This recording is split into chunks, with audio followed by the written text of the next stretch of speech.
नमस्कार मित्रांनो, मी हेमंत देसाई ऑफिशियल या माझ्या यूट्यूब चॅनलमध्ये आपलं मनापासून स्वागत. मित्रांनो, आज अजितदादा पवार आणि देवेंद्र फडणवीस या दोघांचाही वाढदिवस एकाच दिवशी. सुरुवातीलाच मी दोघांनाही मनापासून शुभेच्छा देतो. दोघांनाही त्यांचं जे काही मनात स्वप्न असेल ते पूर्ण करण्याची शक्ती मिळो, ते पूर्ण हो अशी इच्छा व्यक्त करतो. पण आज मला बोलायचं ते देवेंद्र फडणवीस यांच्याबद्दल. देवेंद्र फडणवीस यांच्यावर एक महाराष्ट्राचा नायक म्हणून एक पुस्तक आलं आणि ते गिरीश महाजन यांनी ते कॉफी टेबल बुक केलेलं आहे. त्यामध्ये उद्धव ठाकरे, शरद पवार आणि इतर अनेकांचे लेख आहेत आणि त्यांनी अर्थातच फडणवीस यांचा गौरव केलेला आहे. राजकीय नेत्यांचे जेव्हा वाढदिवस असतात किंवा त्यांना 60, 70, 75, 80, 90 असे वर्ष पूर्ण होतात त्यांच्या वाढदिवसाची. तशा प्रकारे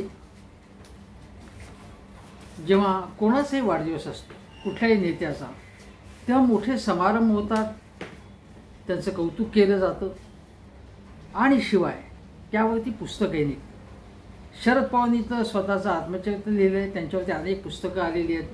मोदीजींवरती अनेक आत्मचरित्र पुस्तकं आलेली आहेत.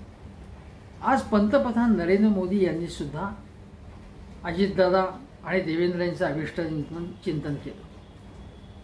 माझा या व्हिडिओचा मुद्दा असा आहे की देवेंद्र फडणवीस हे पंतप्रधान होऊ शकतील का. सुरुवातीलाच मी त्याच्याबद्दल बोलतो. कुठलाही मराठी नेता जर पंतप्रधान होत असेल तर तमाम मराठी माणसांना आनंद होतो आणि तसा तो व्हायला काहीच हरकत नाही. फडणवीसांबद्दल मी तीव्र टीका केलेली आहे, करतो आणि यापुढेही करण्याची शक्यता आहे. म्हणजे जर त्यांनी तशा प्रकारची त्यांची वागणूक असेल तर.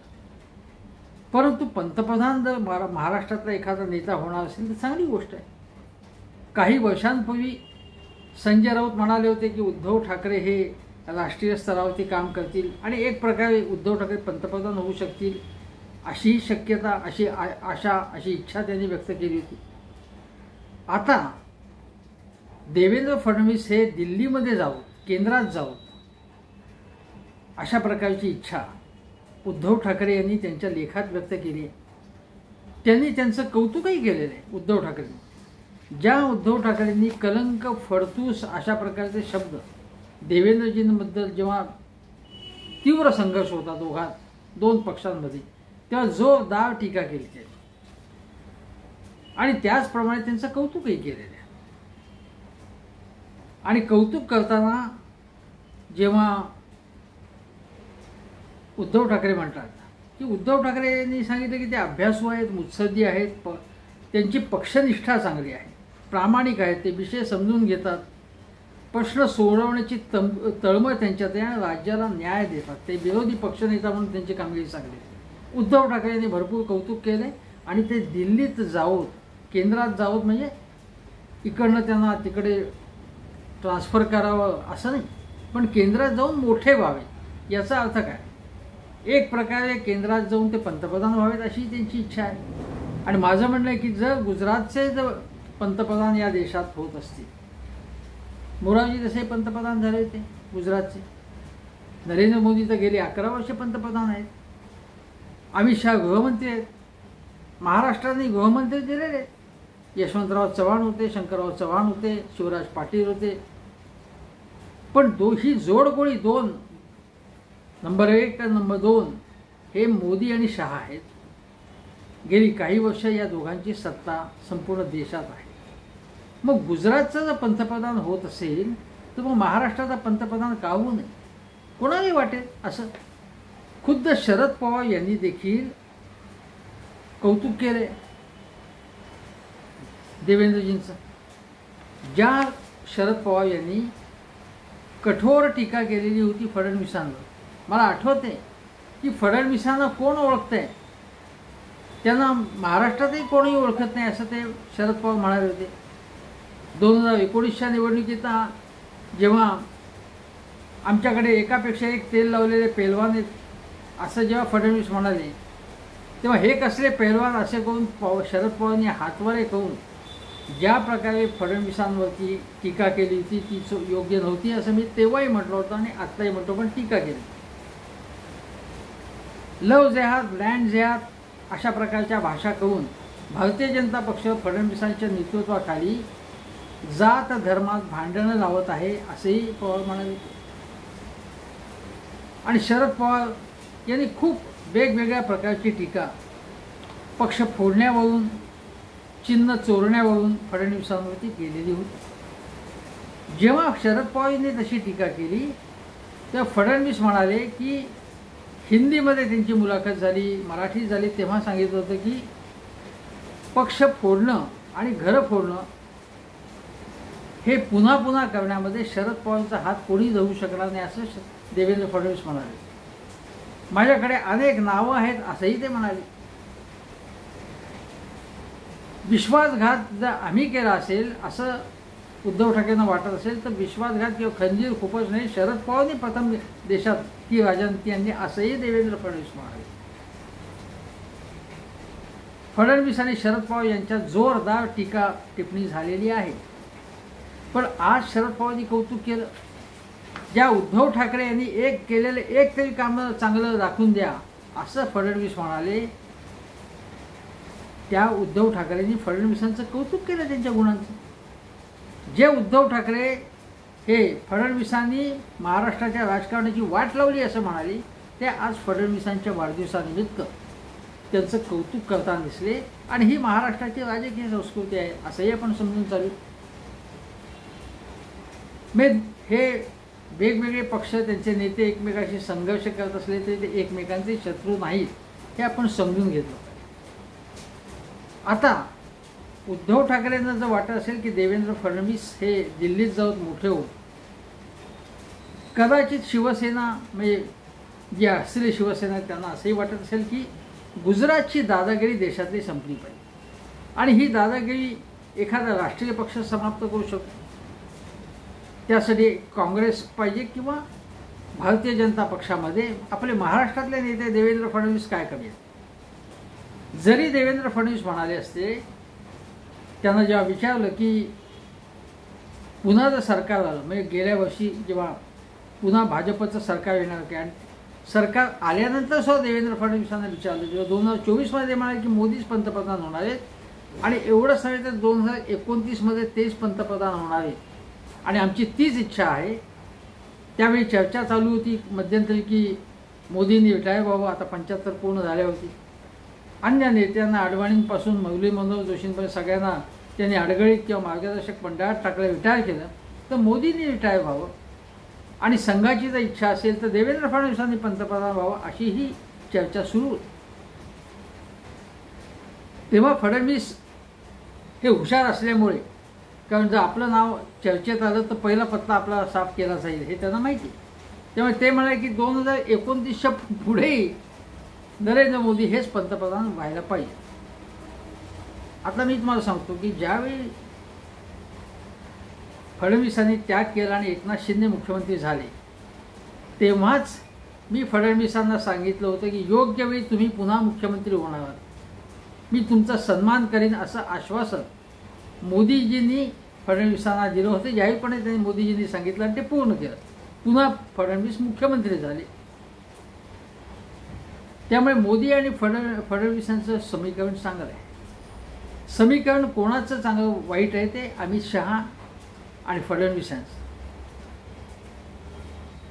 इंडिया टुडेचा एक सर्वे प्रसिद्ध झाला आहे. त्यामध्ये मोदींनंतर कोण त्यांचा वारसदार होईल तर सगळ्यात जास्त 25% मतं ही अमित शहाना मिळेल. त्याच्यानंतर नावं आली ती राजनाथ सिंगांची, दुसरं नाव योगींचं, त्याच्यानंतर नितीन गडकरींचं आणि त्याच्यानंतर राजनाथ सिंग आणि शिवराज सिंग चौहान यांची नावं आली. त्यामध्ये फडणवीसांचं कुठेही नाव नाही. पण मी तुम्हाला सांगतो की नरेंद्र मोदी हे पंतप्रधान होतील असं कोणालाही वाटलेलं नव्हतं. नरेंद्र मोदींच्या वेळी काय झालं तुम्हाला आठवत असेल तर तुम्हाला सांगतो. त्यावेळी अरुण जेटली, सुषमा स्वराज, नितीन गडकरी, राजनाथ सिंग हे अनेक नेते होते. भाजपकडे चॉईसेस होते. पण अचानकपणे पुढे कोण आलं? हे नरेंद्र मोदी आले. नरेंद्र मोदींपेक्षा शिवराजसिंग चौहान हे आडवाणीच्या जवळचे होते, जेटली जवळचे होते, व्यंकय्या नायडू होते, पण सगळ्यांना डावलून नरेंद्र मोदी पंतप्रधान झाले. हे आपण लक्षात घ्या. आणि नरेंद्र मोदींना पक्षाने निवडलं 2013 आणि नंतर लोकांनी लोकसभा निवडणुकीमध्ये भरभरून पक्षाला मतं दिली. नरेंद्र मोदींच्या नेतृत्वाखाली भारतीय जनता पक्षाला जबरदस्त यश मिळालं, अभूतपूर्व यश मिळालं, म्हणून त्यांचं नेतृत्व एस्टॅब्लिश झालं. हे लक्षात घेतलं पाहिजे. आणि पक्षाच्या राष्ट्रीय कार्यकारिणीच्या बैठकीत हे सगळं झालं. गोव्याला आडवाणीचं नाव चाललं होतं, पण आडवाणीच्या नेतृत्वाखाली 2009 पराभव झाला होता भाजपचा. आणि अशावेळी मोदींचं नाव एकदम पुढे आलं. आणि आडवाणी तेव्हा रेसमध्ये होते. आडवाणीच्या दिल्लीमधल्या निवासस्थानासमोर निदर्शनं झाली होती भाजपच्याच काही मोदी समर्थकांची. हे आपण लक्षात घेतलं पाहिजे. पण मोदींचं नेतृत्व एस्टॅब्लिश झालं. त्यांनी पुन्हा सत्ता मिळाली आणि त्यानंतर पुन्हा सत्ता मिळाली. हे आपण विचारात घेतलं पाहिजे. प्रणब मुखर्जी म्हणाले की असं प्रथमच घडलेलं आहे की या देशामध्ये की पक्षाने नेता निवडला आणि मग लोकांनी स्वीकारला आणि मोठा नेता झाला, असं मोदी म्हणाले. मोदीजींनी सांगितलं की आमच्या पक्षामध्ये घराणेशाही नाही आणि काँग्रेसच्या घराणेशाही राजकारणामुळे शरद पवार पंतप्रधान होऊ शकले नाहीत, असं मोदी म्हणाले. शरद पवार पंतप्रधान झाले नाहीत हे आपल्याला माहिती. आपल्याला वाटत होतं सगळ्यांना की त्यांनी पंतप्रधान व्हावं. एकदा तर ते निवडणुकीमध्ये पंतप्रधान पदाच्या उतरले होते, तिथे ते काही जिंकले नाहीत. पण पुन्हा एकदा जेव्हा संधी चालून आली होती तेव्हा प्रफुल्ल पटेल म्हणाले होते की शरद पवारांनी इनिशिएटिव्ह तेवढा घेतला नाही, नाहीतर ते होऊ शकले असते, असं प्रफुल्ल पटेल म्हणाले होते. राहुल बजाज म्हणाले होते पंतप्रधान जरी शरद पवार झाले नसले तरी पंतप्रधान पदाचा सगळ्यात योग्य उमेदवार म्हणजे शरद पवार, असं राहुल बजाज म्हणाले होते. पण शरद पवार पंतप्रधान झाले नाही. यशवंतराव चव्हाण पंतप्रधान व्हावेत अशी आपल्या सगळ्यांची इच्छा होती. लाल बहादूर शास्त्री यांचं निधन झाल्यानंतर काँग्रेसजनांची, अनेक नेत्यांची, काँग्रेसजनांची इच्छा होती की यशवंतराव चव्हाण पंतप्रधान व्हावे. पण यशवंतराव चव्हाण म्हणाले की नेहरूंवर माझी भक्ती होती आणि नेहरूंच्या कन्या इंदिरा गांधी यांच्या कानी घालून मगच काय तो निर्णय घ्यायचा, म्हणजे त्या रेसमध्ये उतरायचा, असं त्यांनी ठरवलं. आणि ते इंदिरा गांधींकडे गेले आणि त्यांना सांगितलं की असं असं बाबा सध्याची चर्चा अशी आहे, माझं नाव पुढे केलं जातं आहे, पण तुमचं मत काय आहे, तुम्ही ठरवा काय ते, तुम्ही निर्णय घ्या. त्यानंतर इंदिरा गांधींनी काहीच बोलल्या नाहीत आणि त्यांनी आपणच रिंगणात असल्याचं जाहीर केलं. आणि त्या निवडणुकीमध्ये त्यांचं नेतृत्व त्यांच्या मागे संपूर्ण पक्ष उभे राहिला आणि इंदिरा गांधी या पंतप्रधान झाल्या. पण संधी होती यशवंतराव चव्हाणांना, पण त्यांनी जर अगोदर निर्णय घेतला असा की आपण रेसमध्ये उतरायचं तर काय झालं असतं माहीत नाही, पण कदाचित पंतप्रधान होऊ शकले असते, असंही बोललं जातं.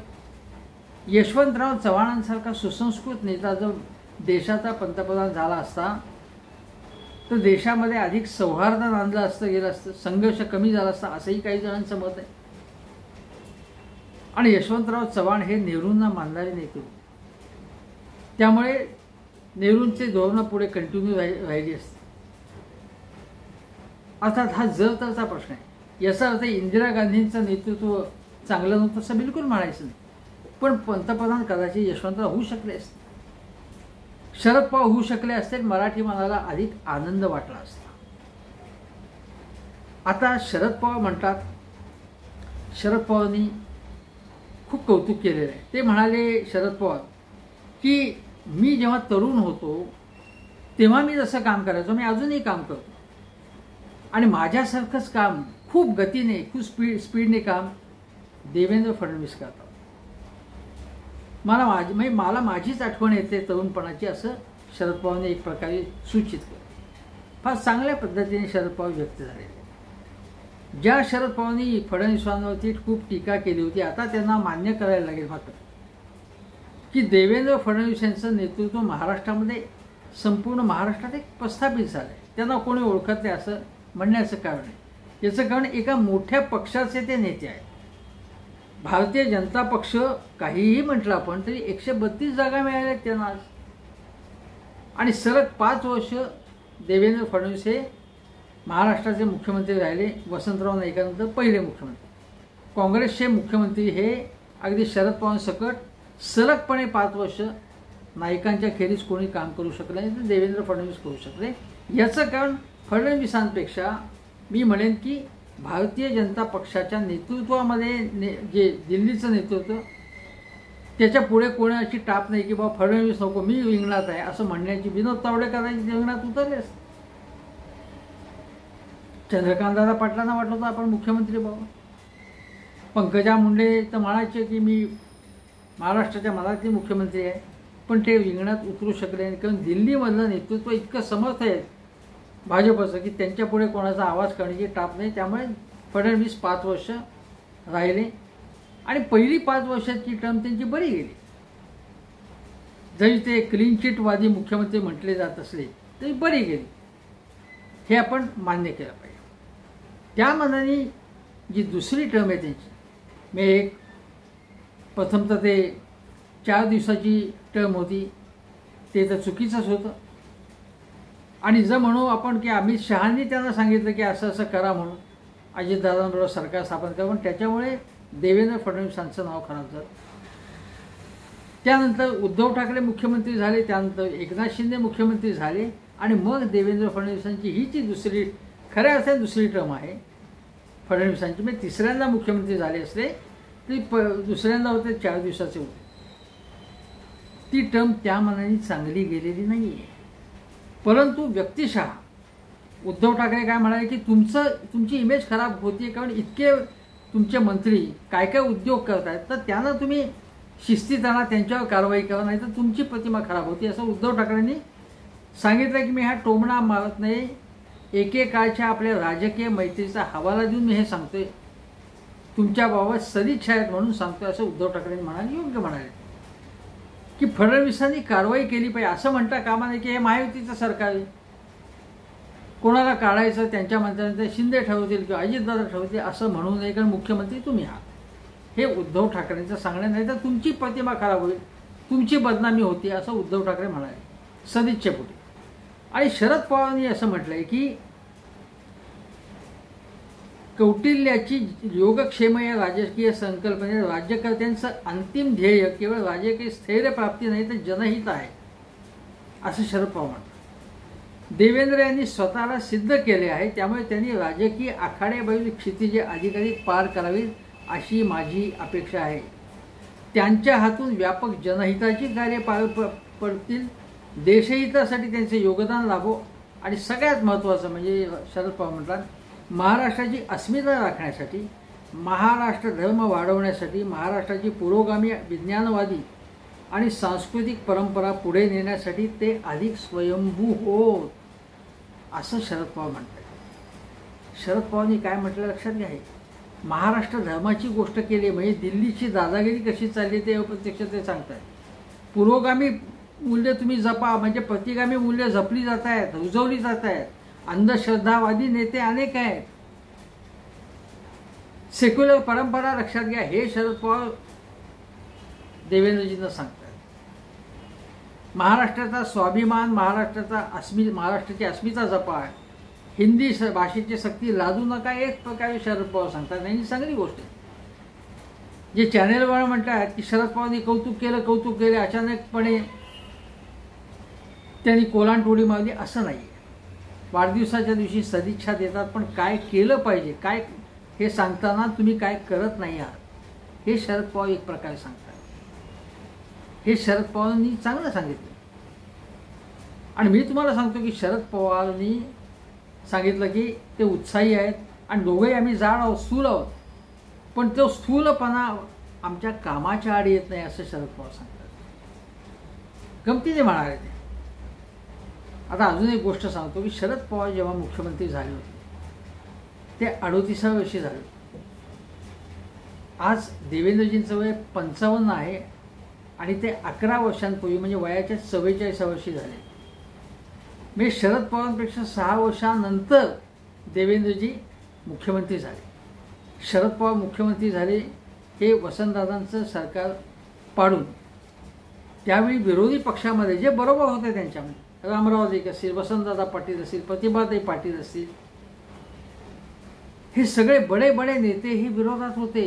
मी विरोधी बाकांवर आणि शरद पवार तरुण ते आणि सुंदरराव सोळंके यांच्याशिवाय कोणालाही सरकारमधला मंत्रिपदाचाही अनुभव नव्हता. पुरोगामी लोकशाही जनता दलाच्या लोकशाही दलाच्या सरकारमध्ये उत्तमराव पाटील होते. ते म्हणाले की हे जे काही संसदीय कामकाज हे सगळी जबाबदारी तुमची, सगळ्या प्रश्नांना तुम्ही उत्तरं द्या, आम्ही बाकीचं काम सांभाळू. शरद आणि सुंदरराव सोळंके म्हणाले ते सुद्धा मला काही जमणार नाही, तुम्हीच बघा ते. आणि शरद पवार हे सगळ्या खात्याच्या प्रश्नांना हे स्वतः उत्तर देत होते. मुख्यमंत्री असले तरी केवढी जबाबदारी असेल बघा त्यांची. मी एवढी जबाबदारी ते पार पडत होते 38व्या वर्षी वयाच्या. असे शरद पवार पुलोदचे मुख्यमंत्री म्हणून त्यांची कामगिरी तेजस्वी होती. देवी काय खंजीर खुपसणं वगैरे म्हणाल नाही. असा माणूस लातूरच्या भूकंपाच्या वेळी असेल, गुजरातमधल्या भूकंपाच्या वेळी किंवा मुंबई बॉम्बस्फोटाच्या वेळी त्यांचं कर्तृत्व सिद्ध झालं. शरद पवार कृषी मंत्री म्हणून त्यांनी चांगलं काम केलं. असा पंतप्रधान व्हायला पाहिजे, पण ते घराणेशाहीमुळे होऊ शकला नाही असं पंतप्रधान नरेंद्र मोदी म्हणाले. मोदी आणि पवार यांची चांगली दोस्ती आहे आणि त्यामध्ये मोदींचं राजकारण म्हणजे शरद पवारांचं कौतुक करणं याचा अर्थच सोनिया गांधी, राहुल गांधी यांना ज्याच्यामुळे वाईट वाटेल शरद पवारांचं कौतुक केलं म्हणून त्या मुद्दाम शरद पवारांचं जास्त कौतुक करतात. म्हणजे घराणेशाहीवरती बोट ठेवण्यासाठी ते शरद पवारांचं जास्त कौतुक करतात. हे राजकारण आहे, ठीक आहे. पण तरी देखील आज पंतप्रधान पद जर देवेंद्र फडणवीसांना मिळालं तर मराठी मनाला आनंद होऊ शकेल. फक्त मोदींचं जे सुडाचं राजकारण आहे, विरोधी पक्ष नेस्तनाबूत करण्याचं आहे, तपास यंत्रणेचा गैरवापर करायचा आणि संपूर्ण विरोधी पक्षांना तुच्छ लेखणं, हे जे मोदींचे दुर्गुण आहेत त्याचंच अनुकरण देवेंद्र फडणवीस गेली काही वर्ष करत आहेत. आणि जे मोदींचे दुर्गुण आहेत ते गुण वाटून ते असले तरच आपण पंतप्रधान बनू असं जर फडणवीसांना वाटत असेल तर मला माहिती नाही. पण मोदींचे हे जे दुर्गुण आहेत किंवा जी सूडबुद्धी आहे, जे द्वेषबुद्धी आहे ती बाजूला ठेवून जर महाराष्ट्र धर्म वाढवणं हे देवेंद्र फडणवीसांनी स्वीकारलं, विरोधी पक्षांना आदराची सन्मानाची वागणूक दिली, एक चांगल्या प्रकारची राजकीय संस्कृती जोपासली आणि चांगल्या प्रकारचं निरोगी राजकारण केलं, सकारात्मक राजकारण केलं तर देवेंद्र फडणवीस पंतप्रधान बनल्यास सगळ्यांना आनंद होईल. अन्यथा मोदींप्रमाणे सुडाचा नवीन प्रवास सुरू होईल. देवेंद्र फडणवीस असं करणार नाही तशी आपण इच्छा व्यक्त करू. आत्तापर्यंत जे केलं ते केलं त्यांनी, या पुढच्या काळात तरी ते असं करणार नाहीत महाराष्ट्राचे मुख्यमंत्री म्हणून किंवा पंतप्रधान म्हणून, अशी सदिच्छा आपण बाळगू. आणि त्यांना त्यांचं पंतप्रधान पदाचं जे स्वप्न त्यांच्या समर्थकांचं असेल ते अधिकृतपणे असं म्हणणार नाही तर ते पूर्ण हो अशी आपण इच्छा व्यक्त करूया. कदाचित हेमंत देसाई असं कसं काय म्हणतात असं तुम्हाला वाटेल. आज देवेंद्र फडणवीसांचा वाढदिवस आहे, अजितदादांचा वाढदिवस आहे. त्यामुळे महाराष्ट्रात त्यांनी काय काय गेल्या काही वर्षात केलं ते सगळं बाजूला ठेवून आज त्यांचं अभिष्टचिंतन करूया, शुभेच्छा देऊया त्यांना. तुर्तास एवढंच. हेमंत देसाई ऑफिशियल हा माझा यूट्यूब चॅनल जरूर बघा. शेजारचं बेल आयकनचं बटन दाबा. धन्यवाद.